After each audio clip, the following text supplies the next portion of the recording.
Yes, ready. 100 words per minute. Start.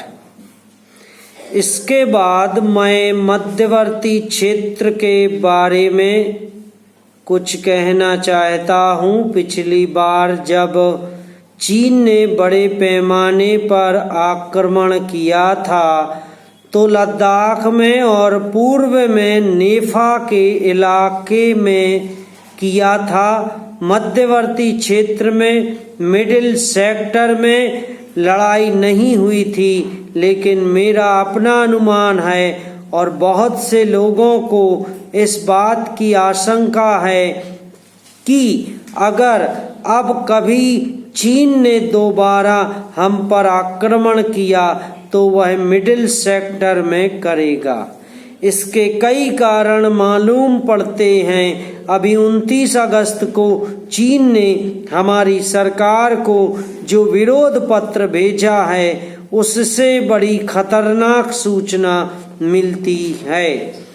वह बड़ी चिंताजनक बात है और उस पर बड़ी गंभीरता से विचार करने की आवश्यकता है। पैरा अध्यक्ष महोदय, सबसे पहले मैं अपने माननीय कार्यकारी पार्षद महोदय का, जिन्होंने बजट स्पीच दी है और अपनी नीतियों की घोषणा की है, उसके बारे में उनको हृदय से बधाई देना चाहती हूँ। मैं यह नहीं कहती कि कोई क्रांतिकारी परिवर्तन लाना चाहता है यह बजट, लेकिन मैं यह भी देखती हूँ कि यह बजट जो है धीरे धीरे गति से समाजवाद की ओर बढ़ता जा रहा है।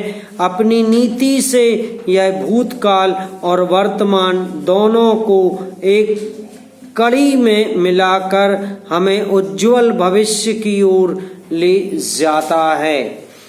ऐसा मुझे कहना है इसकी स्पीच को पढ़ने से कि इसमें हमारा कोई भी वर्ग समाज का ऐसा नहीं है जिसे अछूता छोड़ा गया हो, क्योंकि भारतवर्ष एक कृषि प्रधान देश है और मैं यह समझती हूँ कि इस बजट के दौरान यह पूरी तरह से कोशिश की गई है कि ग्रामीण अर्थव्यवस्था को, जिसे हम अर्थव्यवस्था की रीढ़ भी कह सकते हैं, उस ढांचे में उस रीढ़ की हड्डी को और भी सशक्त बनाने की पूरी तरह से कोशिश की गई है।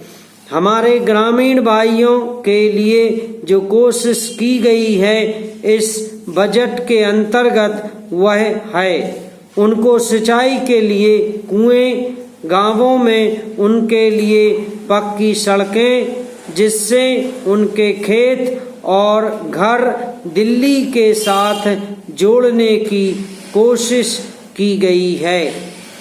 जितनी भी इसमें व्यवस्था की गई है उससे ग्रामीण भाइयों को बड़ी भारी राहत मिलेगी। उसके अलावा ग्रामोद्योग के द्वारा जो रोजगारी का प्रबंध किया गया है उससे भी ग्रामीण अर्थव्यवस्था को एक बहुत बड़ी राहत मिलेगी। पैरा मैं इनका ध्यान इस ओर दिलाना चाहती हूँ कि जहाँ तक शिक्षा का संबंध है इस बजट में कोई खास प्रावधान नहीं किया गया है। मैं यह नहीं कहती कि शिक्षा के दौरान ज़्यादा स्कूल न खोले जाएं, पर हमारी यह नीति होनी चाहिए कि भले ही स्कूल थोड़े खोले जाएं, पर सबसे बड़ी